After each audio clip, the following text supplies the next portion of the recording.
Vamos para a leitura bíblica em classe? Que, para quem está sem revista, ó, Atos capítulo 2.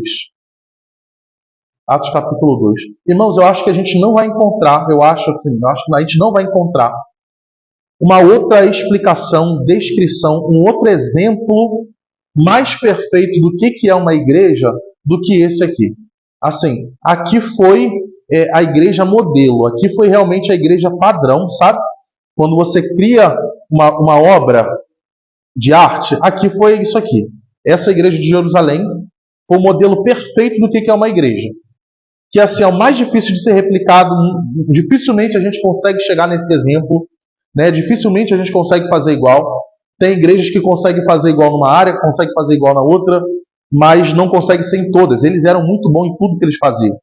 Então, assim, esse aqui é o exemplo perfeito do que é uma igreja. Vamos ler. Leitura bíblica em classe, Atos capítulo 2, versículo 37 em diante. Acharam aí todo mundo? Ouvindo eles isto, compungiram-se em seu coração e perguntaram a Pedro e aos demais apóstolos: que faremos, varões irmãos?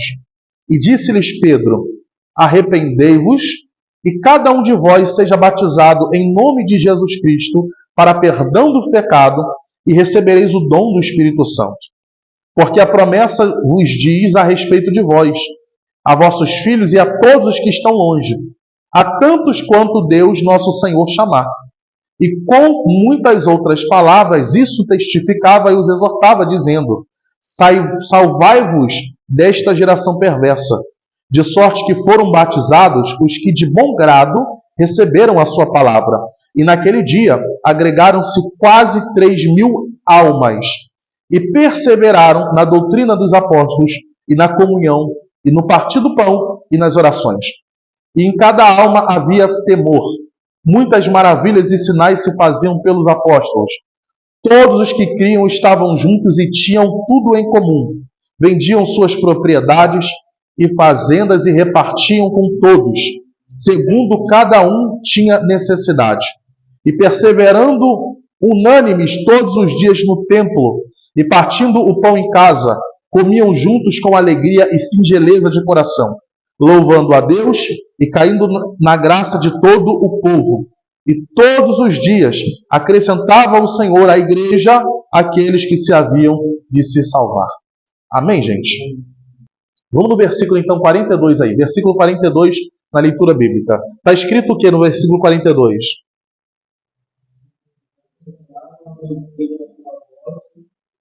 Ok, tá bom. Só para saber se está todo mundo junto, tá? Então, achou aí, Jaco, no carro? Tá tudo certinho? Vamos lá. Então, olha só. Primeira coisa, perseveravam no quê? Tá bom. Na doutrina dos... Ok, gente, isso aqui é importante. Marca essa palavra doutrina aí, tá? Essa palavra doutrina. Na própria lição aí, na outra folha, ela tem até o que é o significado da palavra doutrina, tá? A palavra doutrina, basicamente, ela significa ensinar. A palavra doutrina, ela significa instruir, tá? Se quiserem anotar isso também, na revista, na página 10, na página atrás aí, ela tem essa explicação. A palavra doutrina significa ensinar ou instruir. Hoje em dia, a gente usa a palavra doutrina para muitas coisas. Vocês vão ouvir gente falando de doutrina assim, ó, vamos doutrinar o irmão. Tipo assim, ó, vamos corrigir o irmão. Também é uma doutrina, você está ensinando a ele de qualquer forma. Mas a gente usa no sentido assim, ó, o irmão vai ficar no banco, vai ser punido, vai ser disciplinado. Aí usa como se fosse doutrina. Não é exatamente o significado. Ou então a gente usa doutrina para falar de usos e costumes.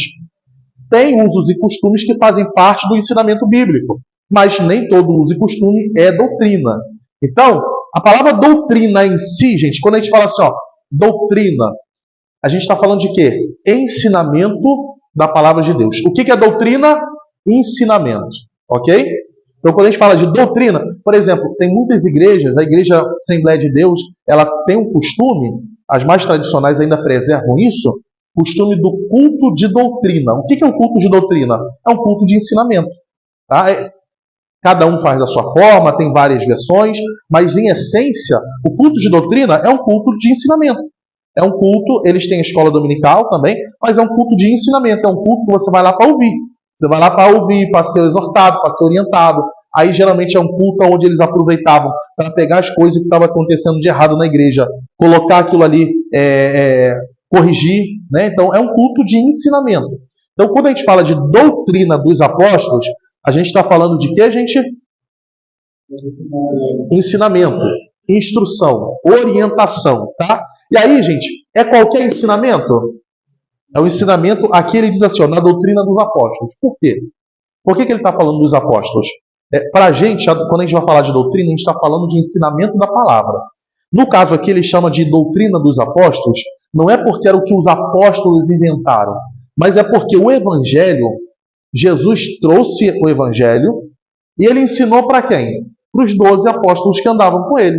Correto? Jesus pegou 12, ensinou esses 12 e eles tiveram a obrigação de passar isso para frente, assim como outros vão passando isso para frente. Né? Então, a doutrina, quando ele fala doutrina dos apóstolos, ele está falando dos ensinamentos que eles receberam de Jesus e que eles passaram para a igreja. Então está dizendo que aquela igreja perseverava. Tudo aquilo que eles receberam dos apóstolos, que receberam do Senhor Jesus, eles perseveravam na doutrina e no ensinamento de Jesus. Ok? Aí, gente, duas coisas que é importante aqui, ó. A palavra perseverar. O que significa perseverar? Persistir, continuar, dar sequência, não parar. Por que isso aqui é importante? Perseveravam na doutrina, ou seja, perseveravam nos ensinamentos dos apóstolos. Porque às vezes a gente até começa nos ensinamentos, mas no meio do caminho a gente para. Tem igreja que não tem mais a doutrina da palavra de Deus. Tem igreja que a doutrina não é mais a doutrina dos apóstolos, não é mais a doutrina da Bíblia, não é mais o ensinamento da palavra de Deus. É o ensinamento que alguém achou que era para ser. Colocou o ensinamento dele.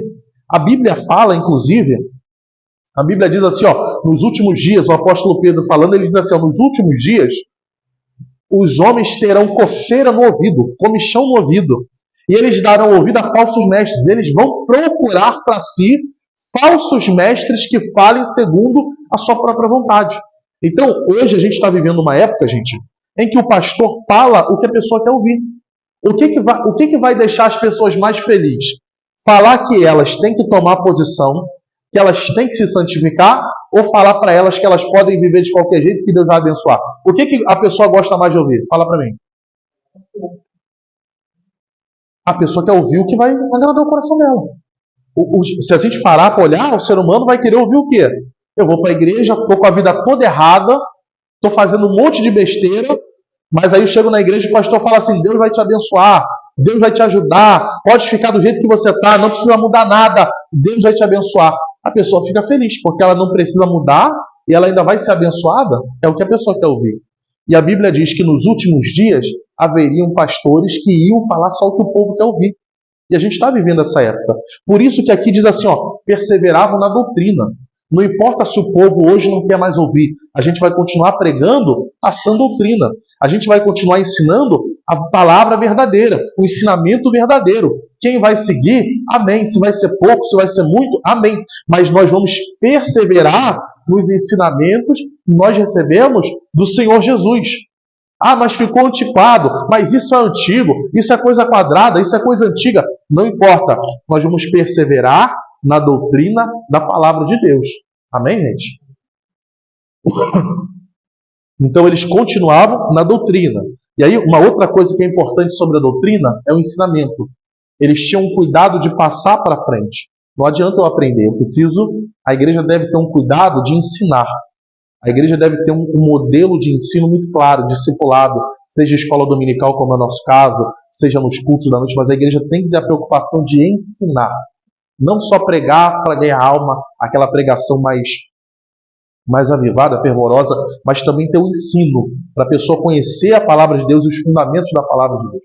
Irmãos, a gente está vivendo uma época que o crente não sabe o que é ser crente. O crente não sabe o que é ser crente. Não é novidade não, tá? Isso não é novidade não. Lá na carta dos Hebreus, o escritor falava assim,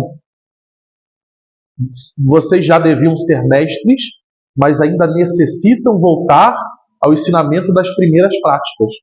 Em outras palavras, ele está dizendo assim, ó, vocês eram para estar ensinando e eu tenho que voltar aqui para ensinar o básico para vocês, porque vocês não sabem nem o básico. E hoje em dia não é muito diferente não, irmãos. O crente não sabe... Você vê o crente que acha que o crente pode ter signo. O crente que acha, qual que é o seu signo? Ele é crente, mas ele acha que ele tem signo. Ele é crente, mas ele acha que ele pode jogar no jogo do bicho. Ele é crente, mas ele acha que não tem problema nenhum fazer certos tipos de coisa. Ele é crente, mas ele acha que não tem problema nenhum ele falar palavrão, ele escutar uma música do mundo. Ele é crente, mas ele não sabe nem o básico do evangelho, ele não sabe nem o básico da fé dele, ele não sabe nem o simples. Se você perguntar por que Jesus morreu, por que ele vai para o céu, qual o critério para ele ser salvo, ele não vai saber explicar que a salvação é pela fé. A gente está vendo uma época que o crente não sabe o básico. E por que o crente não sabe o básico? Aí a gente tem dois problemas. A igreja que não sabe ensinar e o crente que não quer aprender. A gente está aqui na escola dominical. O crente quer aprender? Não quer. Aí o crente não sabe o básico. E aí por que o diabo engana a gente com tanta facilidade, gente? Por que o crente vê lá uma notícia na televisão dizendo que o mundo vai acabar e ele fica com medo? A Bíblia é muito clara, gente. Jesus não marcou dia nem hora. Ele não avisou. Nem Jesus sabe, mas o crente vê a notícia na internet e ele fica com medo porque alguém está falando lá que vai ser tal dia, tal hora. É falta de leitura da palavra, é falta de estudo. É falta do básico, gente. É o básico. Sabe? O crente não lê a Bíblia, ele também não estuda, ele também não ouve.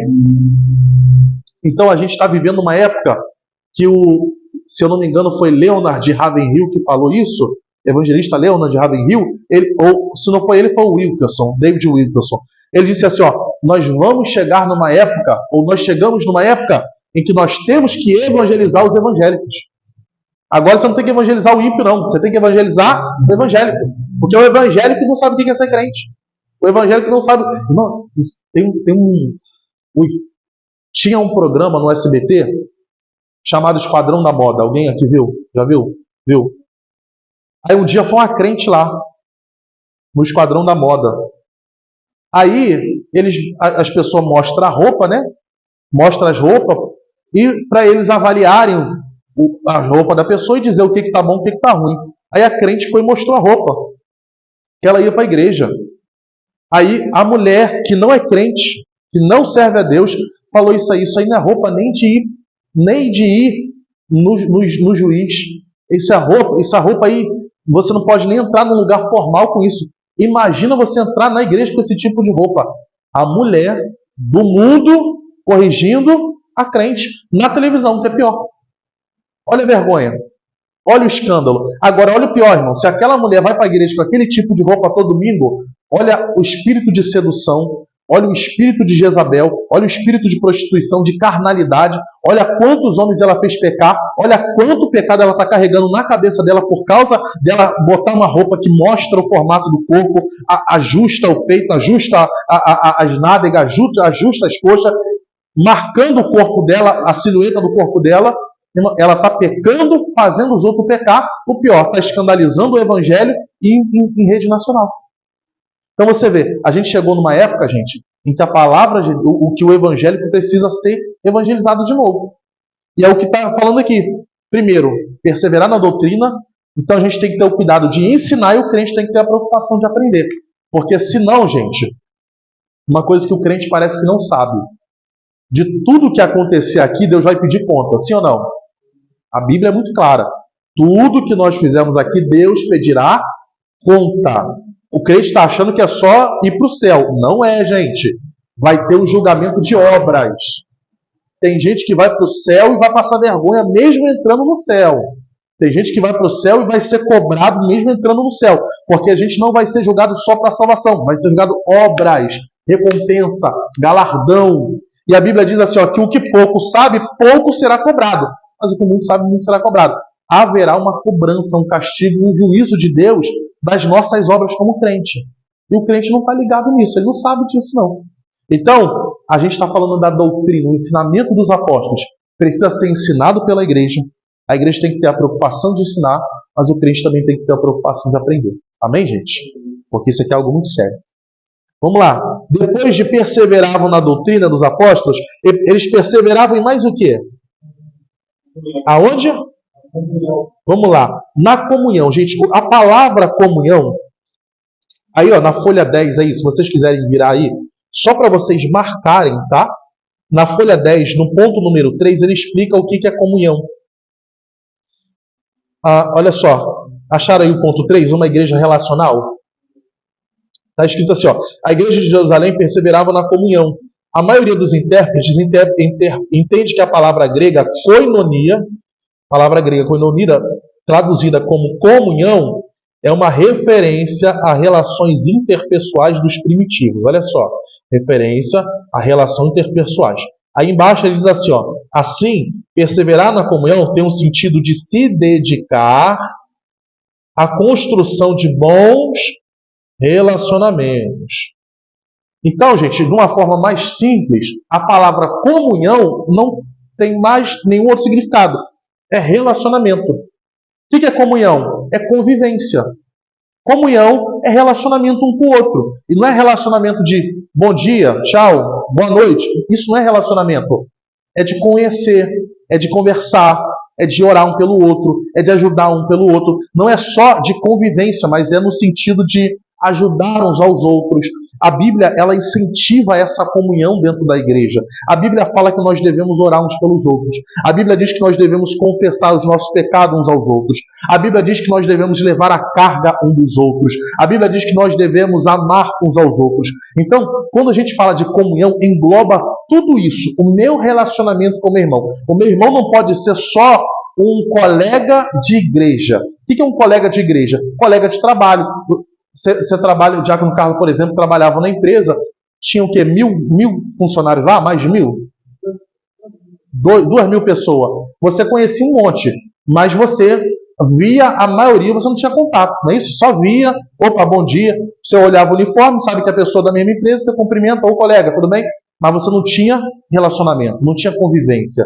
Então, a gente às vezes está dentro da igreja assim, ó, colega de igreja. Eu conheço o irmão, eu vejo o irmão, ele é da mesma igreja que eu, mas eu só dou a paz do Senhor para ele. Isso não é relacionamento. Relacionamento é paz do Senhor, como é que você está, é participar, você precisa de ajuda, vamos abençoar o irmão, vamos orar o irmão, vamos na casa do irmão, vamos levar a cesta básica para o irmão, vamos ajudar o irmão, vamos rir com o irmão, vamos chorar com o irmão. Isso é relacionamento. Relacionamento envolve tudo isso. A vivência do dia a dia. Então a Bíblia diz que eles não só se conheciam, mas eles conviviam. Se você olhar aí na continuação do texto, a gente vai ver, por exemplo, que eles tinham refeição junto todos os dias. Eles estavam no templo junto todos os dias. Eles ajudavam uns aos outros todos os dias. Eles vendiam as propriedades para ajudar os outros todos os dias. Então, havia um relacionamento. Tá? E aí, ó, eu quero colocar isso aqui para vocês. Eu pergunto para vocês uma coisa. Olhando isso aqui, a gente está vendo aqui o exemplo da igreja que deveria ser o exemplo perfeito. Eles tinham um relacionamento. Vocês concordam que se a igreja tem que ter relacionamento, não faz sentido nenhum a pessoa que diz que serve a Deus, mas não quer ir à igreja? Vocês concordam que está errado? Hoje em dia, a gente está vivendo uma época dos desigrejados. O que é o desigrejado? É a pessoa que se diz crente, se diz evangélica, mas ela não gosta da igreja. Ela não quer ir à igreja. É o desigrejado. Ele é crente, mas não vai para a igreja. A gente está vivendo essa época, irmãos. Porque a pessoa diz assim, a igreja tem muito problema, a igreja tem muito pastor ladrão, a igreja tem isso, a igreja tem aquilo. Aí ela diz assim, eu sou crente, mas eu sou crente em casa. Eu tenho a minha fé, mas eu tenho a minha fé dentro de casa. Aí a pessoa não vai para a igreja. Vocês concordam, irmãos, que a gente olhando aqui o exemplo da igreja de Jerusalém, você percebe que não faz sentido nenhum a pessoa dizer que é crente, mas não vai para a igreja e que não tem comunhão com os irmãos? Você percebe que está tudo totalmente errado? Porque a igreja é relacionamento. Aí a pessoa diz assim, mas a igreja tem muito problema. Imagina se Jesus pensasse assim. Se Jesus pensasse assim, eu não vou ficar com os crentes não, porque tem muito problema. Teria evangelho hoje? Teria igreja? Porque na hora que ele começasse a ver lá, os apóstolos brigando para ver quem era maior no reino dos céus, Jesus falava assim, acabou, parei com esse negócio de igreja, vou ser crente sozinho, vou fazer a obra de Deus sozinho. Você já consegue imaginar Jesus fazendo isso? Porque deu problema, deu briguinha aqui, eu vou largar. Mas as pessoas estão fazendo isso hoje. Só que aqui você já vê, irmãos, que igreja é comunhão. E você ter problema é normal, E você vai precisar aprender a superar, porque isso faz parte do processo de ser um bom crente. Você precisa aprender a superar os problemas, as adversidades, os obstáculos, as desavenças que você vai ter. Então eles perseveravam na comunhão, faziam questão de estar juntos, tá? Outra coisa, eles também perseveravam no quê? No partir do pão. No partir do pão. Mas esse partir do pão, gente, começou com aquela prática do Senhor Jesus de partir o pão, de fazer as refeições juntas, tá? Então eles tinham pelo menos uma refeição por dia que eles faziam juntos, faziam em comunhão. Mas isso aqui não é só sobre comer junto, também é sobre a generosidade, é sobre dividir o pão. Então eles tinham essa preocupação de alimentar quem precisava alimentar e de estar junto também na comunhão das refeições, tá? Continuando aqui, ele também perseverava no quê? Gente, vamos lá, uma igreja, para ser igreja de verdade, ela tem que ser uma igreja de oração. E aqui, gente, oração em todos os níveis. Existem vários tipos de oração, sim ou não? Me fala um tipo de oração aí. Primeiro que lembrar, não precisa ser a palavra certa, mas às vezes pode explicar com as suas palavras. Me fala aí um tipo de oração. Oração de intercessão. O que é oração de intercessão? É quando você está orando em favor de outras pessoas, não é isso? A oração de intercessão. Mas também tem a oração pessoal, a oração devocional, que é o seu dia a dia com Deus. Mas não tem só essa oração, tem a oração que você faz dentro da igreja também, que é a oração conjunta, a oração pelas necessidades da obra, pelo crescimento da obra. Então, são vários níveis e circunstâncias de oração. Mas uma igreja, para ser igreja de oração, para ser uma igreja verdadeira, ela tem que ser de oração. O povo tem que ser de oração. Tem que orar dentro de casa, tem que incentivar a oração na igreja. A oração, gente, assim, não existe evangelho sem oração. A verdade é essa. Tá? A verdade é essa. A igreja pode louvar muito, a igreja tem que pregar muito, mas a oração é pilar. A oração é coluna. Se não tivesse essa coluna aqui no meio, aqui, provavelmente cairia essa laje aqui. Essa coluna é a coluna da oração. Só que não adianta também ter só uma no meio, você precisa ter outros, né? Aí você tem a coluna da palavra, o ensinamento da palavra. Aí você tem a coluna da comunhão dos santos. Mas a oração, gente, é pilar. Não existe igreja sem oração. Sem oração, você tem uma instituição que você pode chamar de religiosa. Você pode falar que é uma instituição religiosa, mas igreja verdadeira de Jesus, ó, sem oração, não existe. Sem oração não tem o Espírito Santo, sem oração não tem poder de Deus, sem oração não tem libertação. Aí você fala assim, mas conheço uma igreja que não ora e as pessoas entram cada vez mais. Pode estar acontecendo qualquer coisa ali, menos libertação, transformação e conversão de verdade. A igreja que não ora não tem transformação, porque a transformação quem faz é o Espírito Santo. Sem oração Deus não opera. John Wesley falava que Deus não faz nada se não for através de oração. Então, se está acontecendo sem oração, não é Deus que está fazendo. Pode ser emoção, pode ser a carne, pode ser qualquer coisa, menos Deus. Menos transformação de verdade, menos conversão de verdade. Então, gente, oração é pilar. Quando os apóstolos estavam sobrecarregados com os trabalhos da igreja, lá no Atos capítulo 7, a Bíblia diz que começaram a esquecer de levar comida para as viúvas. Não estava dando tempo de levar comida porque tinha muita coisa para fazer. Aí eles falaram assim, vamos levantar 7 diáconos. Eles vão cuidar das cestas básicas. Eles vão cuidar dos mais necessitados. E disse assim, e nós, os apóstolos, vamos nos dedicar à oração e à palavra. Olha isso. Nós vamos nos dedicar ao quê? A oração e a palavra. Vamos dar atenção, exclusividade a essas coisas. Porque não existe igreja, irmão, sem oração. Eles oravam e não era orar pouco. Era orar muito. É orar cada vez mais. Paulo, na carta de Tessalônica, ele diz assim, orai sem... Não, quando a Bíblia fala de oração, é orar cada vez mais.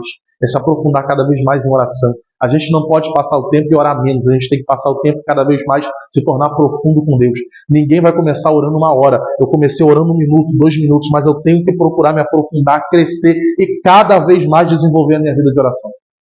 Não existe crente sem oração. Não existe igreja sem oração. Amém, gente? Não existe, tá? Tem não sei se vocês já leram, se vocês já leram, mas se puderem ler, quando puder ler, compra, porque vale muito a pena, o livro Heróis da Fé. No Heróis da Fé, ele tem um capítulo, se eu não me engano, foi o George Whitefield. Eu acho que não lembro, tenho certeza se foi ele, mas é um missionário que foi para a China. Ele passou 40 anos na China, se eu não me engano, 40 anos na China. E ele dizia, esse livro ele foca muito na oração, né? Mostra a vida de oração dos homens que fizeram a diferença, que foram grandes ganhadores de alma. E esse varão, se eu não me engano, foi o George Whitefield. Ele, durante 40 anos de missão na China, e a China era muito pior do que é hoje ainda, a China inclusive voltou com perseguição. Não sei se vocês estão lendo notícia, mas tem muito pastor e igreja sendo fechada e pastor sendo preso na China, tá? Voltaram com a perseguição. Na Nigéria também está uma perseguição muito grande. E assim, só que a mídia vende a informação de que não está acontecendo nada. A mídia vende a informação de que não está acontecendo nada. Só que a perseguição não é escancarada. Mas tem muitos pastores e igrejas sendo fechadas lá na China agora. Mas na época dele era ainda pior, porque foi no começo do evangelismo lá. E ele disse que não teve um dia, em 40 anos de missão na China, em que o sol acordou antes dele. Ele disse que todos os dias, quando o sol acordava, ele já estava orando ao Senhor. Ele já estava de joelhos orando ao Senhor. E aí, em 40 anos de missão na China, foram mais de 800 pontos de pregação, foram não sei quantos milhares de almas salvas, e ele vai detalhando lá. Mas qual foi o segredo? Todos os dias, quando o sol levantava, ele já estava orando. Já estava pedindo para Deus salvar. Já estava pedindo para Deus transformar. Então, gente, a vida da igreja depende do quê? Da oração. Versículo 43. O que está escrito aí? Olha só, gente. Havia o quê? Temor. Gente, a palavra temor, aí na outra folha ele explica também, tá? Na folha 11 aí, ó. Número 3, uma igreja modelo. Acharam aí? Está escrito assim, ó, uma igreja reverente cheia de dons. Aí diz assim, ó, é dito da igreja de Jerusalém, em cada alma havia temor. Aí ele explica o que é temor. A palavra grega traduzida como temor é phobos, que também significa reverência. Anota aí, ó. Reverência e respeito pelo sagrado. Gente, temor é respeito. E eu vou falar, tá, gente? Um nível de temor também é o medo. A palavra temor, em geral, ela não está ligada a medo. Ela não quer dizer o medo, necessariamente, o medo de Deus. Não é isso. Mas o temor também envolve isso. É um respeito, e até o medo, eu diria até um medo respeitoso por aquilo que é santo, por aquilo que é sagrado, por aquilo que é de Deus. Eu vou dizer um medo respeitoso, por quê? Porque Deus é santo e é sério. No Velho Testamento, gente, se o sumo sacerdote entrasse em pecado no Santo dos Santos para oferecer sacrifício, ele morria, ele era fulminado por Deus. De tão santo que Deus é. Deus não aceita qualquer coisa no seu altar. No Novo Testamento, a coisa muda um pouco, porque Jesus vem trazer a palavra, trazer a graça, só que aí as pessoas acham que Deus passou a aceitar a sujeira. As pessoas acham que a graça é Deus passou a aceitar o pecado. Deus era mau no Velho Testamento, agora ele é bonzinho e aceita qualquer coisa. Aceita qualquer sujeira, com perdão da palavra. Deus aceita qualquer porcaria em cima do altar e vai ficar tudo bem. Gente, Deus é santo e pecado continua sendo pecado. A diferença é que agora Deus não castiga de imediato. Deus não pune de imediato. Não em alguns casos. Pode ter casos que Deus pune imediato. Um caso que a gente sabe que Deus puniu de imediato, Ananias e Safira. Mais para frente vai ter uma lição só sobre eles. Mas Ananias e Safira mentiram para Deus, mentiram para o Espírito Santo, mentiram para os apóstolos, pegaram uma propriedade, venderam, esconderam uma parte do valor, falaram que o valor estava todo ali, deram de oferta como se fosse o valor inteiro. Eles não eram obrigados a dar nada, não tinha por que mentir. A casa era deles, vendia se quisesse, dava o que eles quisessem, só que eles mentiram para parecer que eles eram crentão, que eles eram bons, que eles estavam fazendo uma boa ação. Deus matou os dois, irmãos, no altar da igreja ali, na frente da igreja, acabou. Então Deus pode punir de imediato? Pode, às vezes faz, mas geralmente não. Na graça a gente tem uma coisa que é a tolerância de Deus. Deus vai deixando passar. Não é que Deus aceita o pecado, mas Deus vai tendo misericórdia para você se arrepender. É o que mudou basicamente na lei que nós estamos vivendo agora, no tempo da graça. Só que aí o povo acha que Deus ficou pateta, que Deus agora aceita qualquer coisa. E aí o povo está perdendo o temor. O povo está perdendo respeito. Irmão, a gente já viu gente fazendo culto depois de ter cheirado cocaína. Cheirou cocaína, o cara cheirou cocaína e foi para a igreja fazer culto. Perdeu o respeito, perdeu o temor de Deus, perdeu a noção, irmão, das coisas sagradas. Ela está confundindo isso aqui como se isso aqui fosse uma escola, como se isso aqui fosse qualquer outra coisa. Irmão, isso aqui é sagrado, é a casa de Deus. E Deus pode não punir de imediato, mas Deus não vai deixar barato, porque Deus ainda é santo. Deus ainda é santo. Então tem muita coisa acontecendo em muito lugar e a pessoa acha que está tudo bem. Não está tudo bem, gente. E sabe por que eles perderam o temor, gente? Sabe por que perderam? Sabe por que essa igreja aqui tinha temor? Vamos lá, abre aí para mim. Atos capítulo 5.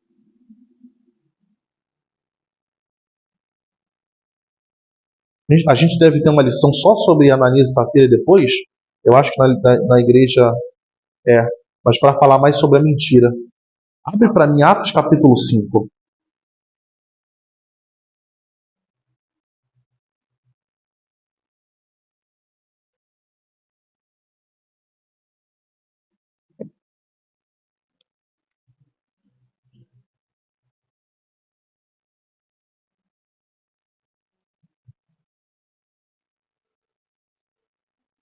Acharam aí? Olha só, o versículo 9. Por favor, lê alguém para mim daí, do 9 em diante.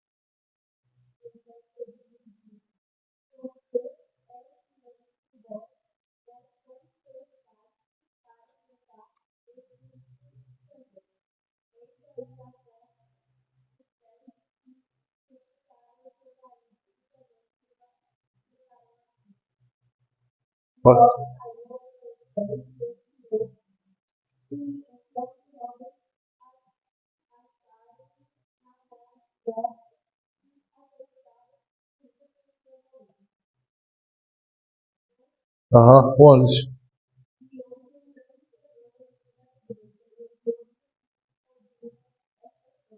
E houve o que, gente? Olha só, gente. Por que teve temor? É isso aí. Eles viram o que aconteceu com Ananias e Safira quando eles pecaram. Então o povo ficou com o quê?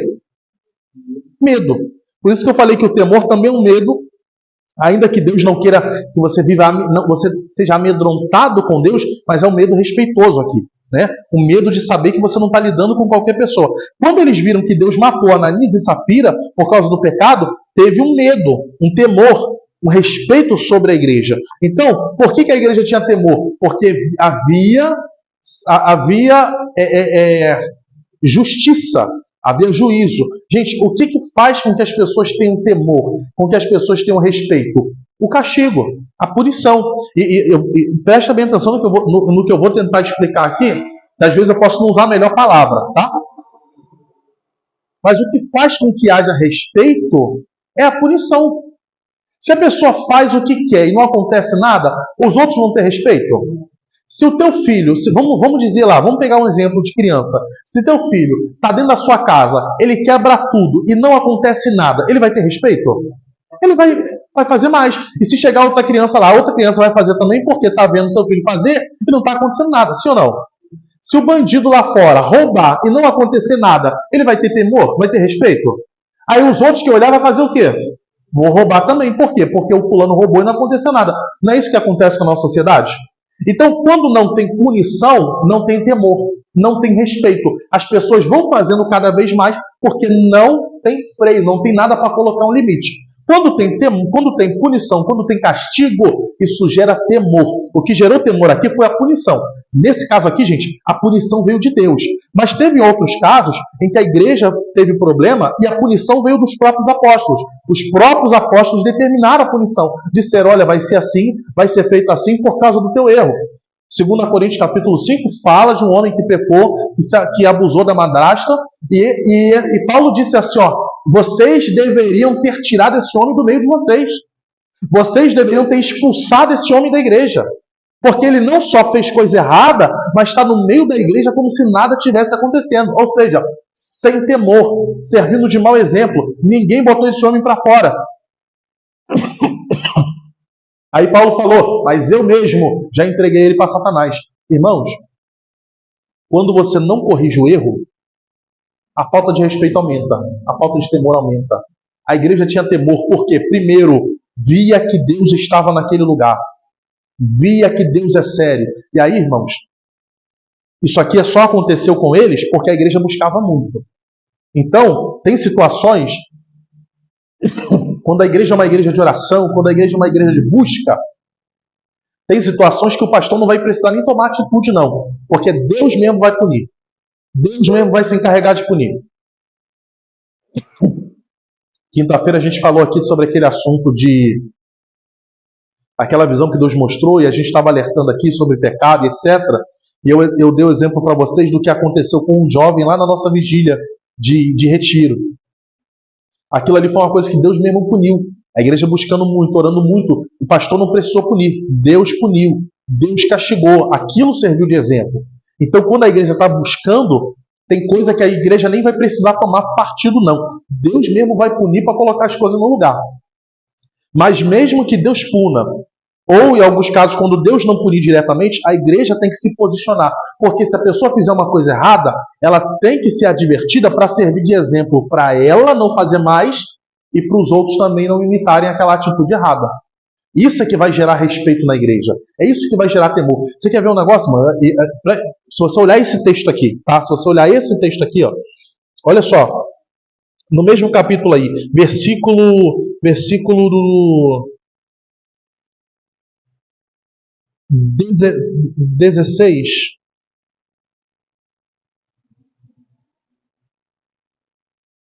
Deixa eu ver se é o 16.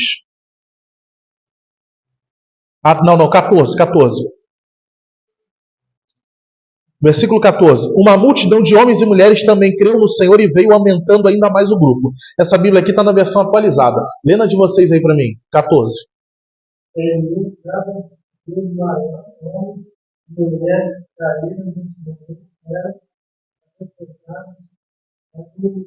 Olha só, cada vez mais gente crescia, entrava na comunidade, mais gente se convertia. Vamos lá, gente, preste atenção uma coisa.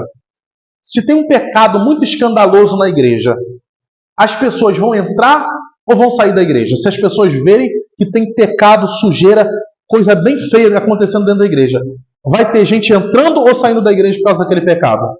Saindo. Só que aqui, vocês concordam que foi um pecado escandaloso? Ananias e Safira fizeram um pecado escandaloso, sim ou não? Mas as pessoas entraram ou saíram dela? Entraram. Então, olha só. Não é necessariamente, gente, sabe o que faz as pessoas saírem da igreja? Não é o pecado, é a falta de punição. Isso eu vou te provar. O pecado aqui foi escandaloso e a igreja, ao invés de diminuir, a igreja aumentou. O que faz as pessoas saírem da igreja não é porque acontece pecado dentro delas, é porque tem pecado, mas não tem punição. Sabe o que faz as pessoas saírem da igreja? É o pastor, que todo mundo sabe que é safado, sem vergonha, adúltero, mas continua no culto. Quantos exemplos tem, hein? Fui num lugar aqui, tem uma pessoa que eu atendia muitos anos atrás, conversei muitos anos atrás. Essa pessoa foi traída dentro da igreja. A esposa traiu ele com o vice-presidente da igreja. O vice-presidente da igreja, com a esposa desse irmão. O irmão crente não brigou, não bateu, não matou, foi atrás do pastor presidente para resolver, para falar o que tinha acontecido. Final das contas, sabe o que aconteceu? O irmão que foi traído ainda foi punido pelo pastor e o vice-presidente continuou sendo vice-presidente. Esse irmão está na igreja? Vocês acham que ele está na igreja hoje? Desviou. E quantas pessoas que também não desviaram porque ficaram sabendo disso? O que fez ele desviar não foi o adultério. O que fez ele desviar foi a falta de punição. Foi pegar o adúltero e deixar no altar pregando. É isso que fez ele desviar. Então, gente, tem muita gente saindo da igreja. Por quê? Porque entra na igreja e vê o vizinho dela que sabe que bate na mulher fazendo tudo na igreja. É isso que faz a pessoa desviar. Não é o pecado em si. Porque se o pecado acontecer e tiver a punição, vai servir de exemplo e vai gerar temor. Mas quando o pecado não tem punição, ele vira escândalo. Judas traiu Jesus. Foi um pecado escandaloso? Sim ou não? Mas o evangelho cresceu ou diminuiu depois de Judas? Cresceu. O pecado não foi o problema. A falta de punição é que é o problema. Então, gente, quando não tem punição, não tem temor, não tem respeito, vira bagunça, vira sujeira e todo mundo começa a fazer. Lá em Apocalipse, Deus mandou a carta e disse assim: ó, tenho contra você que você tolera Jezabel. Jezabel adulterava dentro da igreja, fazia os homens cair em pecado dentro da igreja. Deus falou: eu tenho contra você, pastor, que você não mandou essa mulher embora. Eu tenho contra você que você aceita essa mulher dentro da igreja ainda. Essa mulher não merece estar aí dentro. Você não aceita, mas você não só aceita, mas está deixando correr solto. Aí Deus falou assim: ó, eu vou punir ela e vou punir quem está indo para a cama com ela. Então, gente, o pecado vai acontecer, é inevitável, mas tem que ter correção para servir de exemplo. Paulo disse: aqueles que pecarem, falando para os obreiros, os obreiros que pecarem têm que ser advertidos publicamente para que os outros tenham temor. Não sou eu que estou falando, Paulo falou isso. Então, gente, por que essa igreja tinha temor? Porque tinha seriedade, justiça. Errou, amém, vamos te abraçar, vamos te ajudar, mas você vai ter que pagar pelo seu erro. E esse era o ponto. E é por isso que falta temor hoje. Porque não tem punição. Às vezes não tem a punição de Deus, mas entenda bem, quando eu digo que não tem punição de Deus, não é porque Deus não quer punir, não. Mas é porque a própria igreja não tem seriedade para isso. Pensa comigo assim, gente. Deus é justo, sim ou não? Se Deus for punir alguém, ele tem que punir todo mundo que está errado, sim ou não? Aí Deus olha para a igreja, aí tem um irmão que pecou, mas ele olha para a igreja e tem um monte de gente fazendo um monte de coisa errada. Deus vai punir só um? Ou ele não pune ninguém, ou ele pune todo mundo. Aí Deus não pune. Aonde não tem justiça, Deus não faz juízo. Aonde não tem justiça, aonde a igreja não mantém as coisas no lugar, Deus não faz justiça, Deus não faz juízo. Então, para que Deus castigue uma pessoa que errar dentro da igreja, a igreja tem que estar em santidade. Porque senão, quando Deus for punir, ele vai punir a todo mundo, gente. Tem igrejas aí que a igreja vive em santidade. Se alguém entrar lá dentro e fizer um escândalo, fizer uma arruaça, fizer uma bagunça, Deus vai punir aquela pessoa. A igreja não precisa fazer nada, não. Deus vai punir aquela pessoa. Em alguns casos, Deus pune até com a morte. Agora, se a igreja é uma bagunça, uma desordem, e alguém entrar lá e quebrar tudo, fizer um escândalo, Deus não vai fazer nada. Ah, mas é a igreja. Ah, Deus não vai fazer nada. Sabe por quê? Porque a própria igreja está em pecado. A própria igreja vive de qualquer jeito.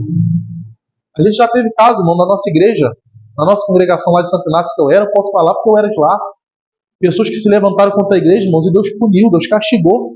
E a pessoa depois foi lá e pediu perdão ao pastor, pediu perdão à igreja, porque sabia que era Deus que estava punindo. O pastor não precisou levantar a mão, ir na justiça, não. Deus puniu. Mas por quê? Porque a igreja vivia em santidade. A igreja buscava. E quando eu digo santidade, não é a igreja perfeita, mas a igreja comprometida. Então, se a igreja é santa, Deus compra a briga dela. Mas mesmo quando é santa, tem situações que vão acontecer e a igreja vai ter que se posicionar para que tenha respeito, para as pessoas saberem que a casa de Deus é santo, não é bagunça, e para que Deus possa fazer justiça na vida daquelas pessoas. Amém? Por isso que tinha temor naquela igreja. Vamos lá. 43. Depois o que diz aí? Depois do temor, o que tinha aí? Então, há muitas maravilhas e sinais. Quando a gente está falando de maravilhas e sinais, a gente está falando de milagres, amém? Cura, ressurreição, libertação. A gente está falando de dons espirituais. E a igreja, gente, isso aqui é algo que a igreja não pode deixar morrer. Os milagres não ficaram no passado. Existe uma corrente, existem igrejas que elas são o que a teologia chama de cessacionista. Cessacionista vem da palavra cessar. Cessar significa parar. ou seja, pararam. São pessoas que acreditam que os dons ficaram parados no passado, que os dons não são para hoje. Nós acreditamos que os dons são para hoje. E afinal de contas, irmão, já tivemos muita prova disso, sim ou não? Então nós acreditamos que Jesus Cristo é o mesmo de ontem, de hoje e de amanhã, ou de eternamente, como diz Hebreus capítulo 12 ou 13. Jesus é o mesmo ontem, hoje será eternamente. Significa que se ele curou no passado, ele pode. Se ele ressuscitou no passado, ele pode. E aí alguém vai dizer assim, mas por que essas maravilhas não acontecem? Por que nós não vemos isso? Alguém me responde, por que nós não vemos mais milagre igual acontecia com os apóstolos? Simples. Porque a gente não busca igual a eles. A gente leu um pouquinho antes aqui que eles perseveravam no quê? Na oração. Eles estavam no templo todo dia orando, gente. Tem crente que não quer ir na igreja 3 vezes por semana. Eles estavam todos os dias na igreja orando. Todos os dias. Horário certinho, cravado, cronometrado. Era jejum, era consagração, era busca. Então a gente não se dedica. Mas quando você tem homens que se dedicam, as coisas acontecem. Nós tivemos aqui no Brasil, por exemplo, Davi Miranda. Davi Miranda, fundador da Deus e Amor. Irmãos, um homem que ressuscita mortos. Um homem que aonde ele ia, irmão, tinha paralítico andando, cego enxergando, surdo ouvindo, mudo falando, gente sendo liberta pelo rádio, gente sendo liberta pela televisão. Até hoje, irmão, se você entrar no YouTube, tem um monte, coloca a oração do Davi Miranda, tem muitos e muitos vídeos de oração do Davi Miranda, e você vai ver testemunhos hoje, mesmo ele morto, gente testemunhando, eu fui curado através dessa oração, mesmo ele sendo morto, gente. A oração dele que ele fez há 30 anos atrás ainda está curando gente. Mas era um homem que dobrava o joelho 10 horas por dia. Era um homem que passava 6 horas por dia orando. Era um homem que ficava o dia inteiro, às vezes, orando. Quando você tem uma pessoa que se dedica, Deus opera, sim ou não? Então é por isso que a gente não vê hoje mais. Hoje as igrejas estão inventando doutrina para não jejuar, doutrina para não buscar, estão inventando ensinamento bíblico para não fazer mais sacrifício. Aí a gente pergunta, por que Deus não opera mais? Porque a gente não faz mais por Deus. A gente vai ter de Deus, irmãos, à medida que a gente buscar. Quanto mais você der, mais você recebe. Quanto mais você entregar, mais Ele te dá. Tiago disse, achegai-vos a mim, e eu me chegarei a vós. Então, se eu der um passo na direção de Deus, Ele dá um na minha direção. Se eu der 2 passos na direção de Deus, Ele dá 2 na minha direção. Se eu correr 1 quilômetro na direção dele, Ele corre 1 quilômetro na minha direção. Mas e se eu ficar parado? Pronto. A maioria de nós está parado. A maioria de nós não busca. A maioria de nós não ora. A gente faz o básico para não ser condenado, para não ir para o inferno, irmão. Mas a maioria de nós não ora, não busca, não consagra, não jejua. Tem um homem, tem um livro chamado O Poder Secreto da Oração e do Jejum. Se puder também ler, ou se não puder ler, irmãos, procura o audiobook desse livro. Às vezes a gente não tem tempo de ler. Procura o audiobook, bota no fone, fica ouvindo durante o trabalho. Irmãos, esse homem descobriu o poder do jejum. Se eu não me engano foi esse, né? Posso estar fazendo confusão. Porque tem um outro livro sobre jejum também que eu comecei a escutar, e aí eu posso estar confundindo aqui. Mas ele começou a jejuar, Deus começou a mostrar ele sobre jejum. Ele começou a fazer jejum de 7 dias, 14 dias. Ele trabalhava no hospital, ele começou a ver gente sendo curada. Gente sendo curada de tudo quanto é enfermidade. Gente sendo curada de loucura, espírito de loucura, sabe? Gente sendo curada de autismo, gente sendo curada de tudo quanto é doença. Problema psiquiátrico. Mas eram 14 dias que o homem ficava só bebendo água, jejum só de água. Mas ele começou a ver o sobrenatural. Ele começou a ver o Deus fazendo coisas extraordinárias. Aí você diz assim, aí você diz para um crente hoje, você pegar um crente médio hoje, de 2025, e você falar assim, vamos fazer um jejum de 1 semana só bebendo água, o que ele vai falar para você? Maluco, você é doido. Deus não quer. Tem uns que ainda vai falar assim, Deus não quer isso não. Tem uns que ainda vai dizer que isso não é de Deus. Agora, por que a gente viu, eu não estou nem falando dos apóstolos, estou falando da nossa época para saber que é possível. Por que tem uns que são muito usados e outros que não? É porque, gente, essas pessoas aqui, gente, que são homens de Deus, mulher de Deus, eles não querem aparecer, não. Eles não ficam postando na rede social para fazer, isso aqui, alerta de Deus para vocês, alerta bíblico para vocês. Quando o cara quer muito aparecer nas redes sociais, irmão, a chance desse cara não ser de Deus é muito grande. Já falei isso para vocês. Profeta que fica mostrando revelação o tempo inteiro na rede social, a chance desse cara não ser de Deus é muito grande, gente. Ele pode ter sido de Deus algum dia, mas a chance dele não ser mais de Deus é muito grande. Ah, nossa, o homem aqui está entregando revelação, filmando o tempo inteiro, mostrando o tempo inteiro. Não estou dizendo que ele não é de Deus, não estou dizendo que ele não tem dom, mas a chance disso aí ter virado uma palhaçada em um teatro é muito grande. Muito, muito grande. Porque normalmente, irmãos, o homem de Deus, os mais consagrados, eles não querem aparecer. Eles não podem aparecer. Eles têm uma orientação de Deus de não ficar mostrando isso. Lembra que quando Jesus curava, ele falava assim, ó, não conta para ninguém? Gente, isso aqui não é à toa, gente. Se o próprio Jesus deu essa orientação, não é que não era para pregar o evangelho, mas é para não trazer glória para si mesmo. A gente tem que tomar um cuidado de não trazer a glória para a gente. Eu curo, eu revelo, eu faço. Quem tem que dar a divulgação, na maioria das vezes, quem vai fazer é o Espírito Santo, não é a gente, não. Aí você vê lá o profeta querendo se amostrar muito, cuidado, tá? Cuidado. Então, a gente tem muitos homens de Deus ainda hoje que Deus usa para coisas espetaculares, coisas sobrenaturais, milagres absurdos, que é difícil, se você contar, ninguém acredita. Mas essas pessoas não procuram mídia, mas ainda existe. Deus ainda faz, e só não faz mais porque a gente não se dedica mais. Mas eu creio que Deus está despertando para a gente buscar e fazer a obra através da nossa vida. Amém?